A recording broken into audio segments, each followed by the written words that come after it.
మిర్చి రైతులు చాలామంది ఇప్పుడున్న క్లైమేట్కి కొమ్మకుల్లుడు, కాయ మీద మచ్చ వస్తుందని చెప్పడం జరుగుతుంది.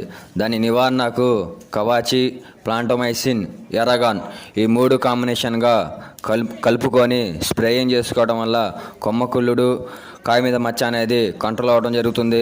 ఎకరాకు 6 నుంచి 7 బొంగులు మంచిగా మొక్క అనేది తడిసినట్టు స్ప్రేయింగ్ చేయండి. కొమ్మకుల్లుడు, కాయ మీద మచ్చ అనేది కంట్రోల్ అవ్వడం జరుగుతుంది.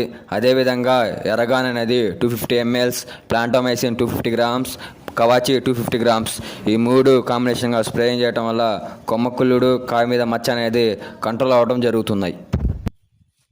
3వ రోజు 4వ రోజు మళ్ళీ సింజంటా వాళ్ళది మిరివైస్ డియో స్ప్రేయింగ్ చేసుకోవడం వల్ల కొమ్మకుల్లుడు, కాయ మీద మచ్చ అనేది రాకముందుగానే అడ్వాన్స్గానే స్ప్రేయింగ్ చేసుకోండి. మిరివైస్ డియో అనేది మంచి రిజల్ట్ ఉందని రైతులు చెప్పడం జరిగింది.